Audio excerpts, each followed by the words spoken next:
All right, what is going on? We have a little sunset action there after sunset, a little bit of color left. Anyway, it's about April 21. Let's talk about traditional finance along the crypto space as well. How do you deal with Bitcoin, the derivatives of Bitcoin, and you want to use traditional finance? You have to know this stuff to actually maximize your positions, right? All right, having just written a huge check to the IRS, I'm a little bummed right now. But anyway, let's keep going. So you can hold your Bitcoin. Bitcoin's back up to 94,000 as of now, April 22nd, whatever date, around the end of April 2025. Good stuff. It was down to 79,000, last week? You just don't know.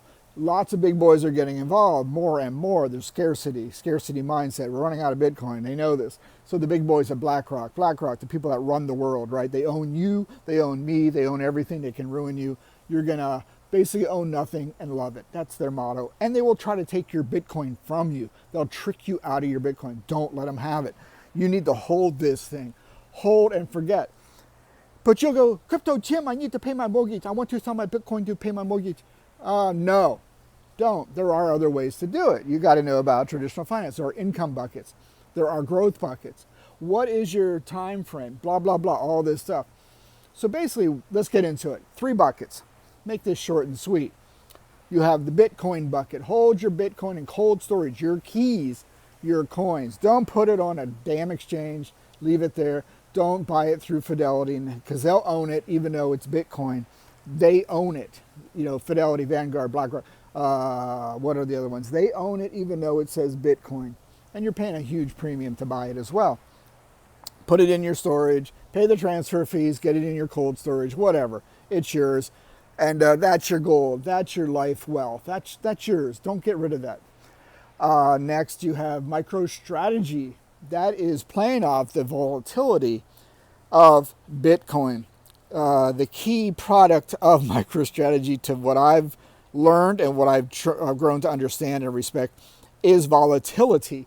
With volatility, they're allowing other products to come to market to produce income for you. So you got MicroStrategy.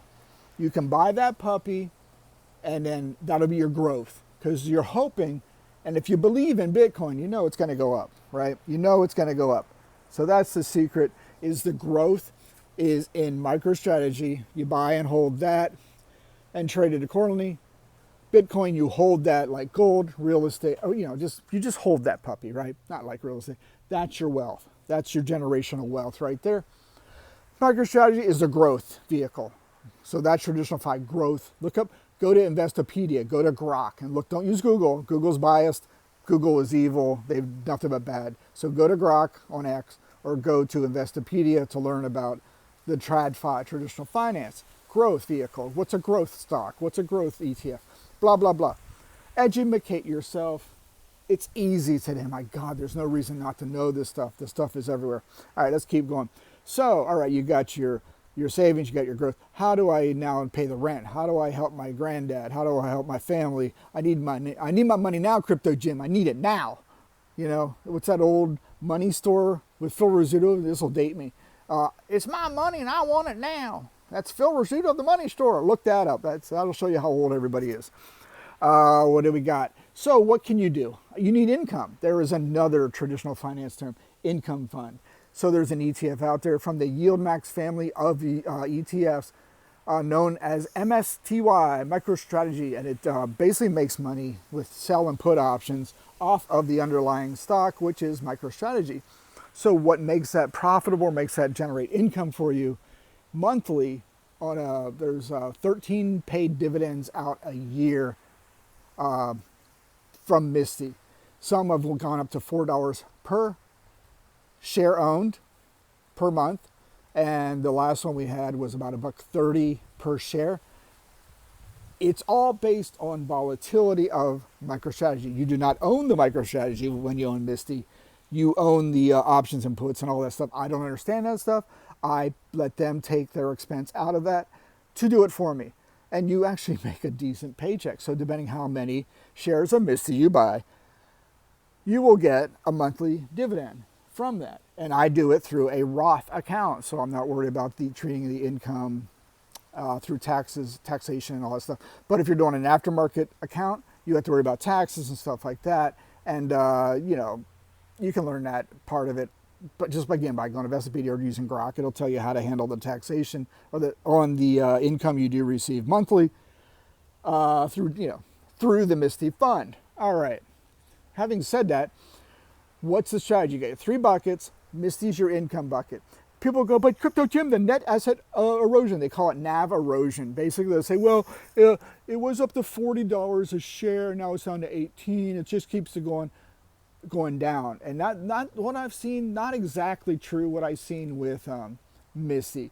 Basically, you treat MSTY like real estate, without the tenants, without the broken pipes, without the broken appliances, without the insurance and all this cost. MSTY is real estate. You buy it, it could go up, it could go down. Not a problem. Most ETFs I've seen with the yield max funds do actually erode away. They keep going down and down. They open at 20, they may spec up to 25, but over time they just seem to keep eroding and eroding down. MSTY, I have not seen that. I've seen it go up to 40, back down to 18 recently with all the tariff stuff, and that was a great buying opportunity. So you want to be, if you're buying in under 20, around 20, it's a good thing, I think, to me. And if it goes back down more, buy more. So the deal is you can actually drip it each month, reinvest it, and then it'll buy it at the once you got the declaration date, say on a Wednesday, you got the X date on a Thursday, and what happens is the price of MSTY will actually drop accordingly by a few bucks or whatever the dividend is per share in relation. And then Friday you get paid. And then the drip, I think, is purchased on the Friday. Once you receive the money in your account, then say Vanguard, Fidelity, whoever, will do a kick in the drip and then purchase more shares for you. Or you turn off drip and you just get the cash dumped into your account. And then you can then buy this MSTY shares whenever you want to do it. Dollar cost average, wait for the next dip. Because it is volatile. It will go up, it will go down. And it depends if you think you can time it or you set and forget.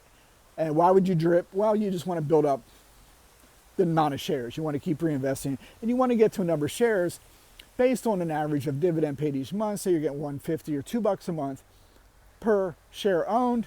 You own 1,000 shares. That's a $2,000 deposit each month into your account. Or you have that reinvested based on the current MSTY price.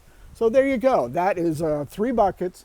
How you can approach each one, wealth, generational wealth with Bitcoin, growth. If you have lots of runway left on this planet, you don't think you're gonna, expire soon. You can buy MicroStrategies, and then for monthly income to maybe help out your family, help pay some bills, and not have the hopium that Bitcoin's going to go to the moon in 10 years when you need the money now. Is the MSTY approach. There are other vehicles out there. I've dealt with MSTY for the past, 8 months, since June or whatever or more. And my God, I'm impressed by it. The 1 month in October, they paid out $4 per share owned on MSTY. And that went to cash in my account. That was amazing. So it depends how much you want to buy, how much you want to use. And it can be your own freaking annuity, right? I don't know. I hate to use that word. But again, it's income. It's income. And there's different ways to do it, through a Roth or through an aftermarket account. But then you got to worry about taxes, which is no big deal. Don't let taxes scare you. Anyway, we got a little flower growing here. Planted some wildflowers. Let's look at the flower. So that's all I got. I just wanted to throw that out there. Instead of showing you a stupid screen, my advice also is to get on X. And type MSTY. There is a group in there. And then you can see also Bitcoin stuff pop up on X and join the rooms and listen to people just talk. That's how you learn. Don't take financial advice from an idiot on YouTube. Don't take financial advice from a person on X. But soak it in, see what people are saying, and go from there. All right, that's all I got. We got a nice little, a 10-minute video. Hope this helps. Let me know what you guys are doing. Yeah, I did buy USOY ETF, and it has now eroded. And it's maybe paying 80 cents per share owned. I don't know. I think I'm going to dump that for a loss. Dumb me, another loser. And I'm going to take the money from that and just buy more MSTY. I don't know when. Maybe, I don't know. We'll see. Maybe ex-dividend in May. Once they take the dividend out, MSTY price drops. And then maybe I'll take all that money that I get from the sale of the USOY ETF and just buy more MSTY, and just want to build up my base on MSTY and start enjoying some of these sweet dividends. All right, what do you guys think? I'm out. Talk to y'all later. See ya in the next video. All right, I'm out. Bye.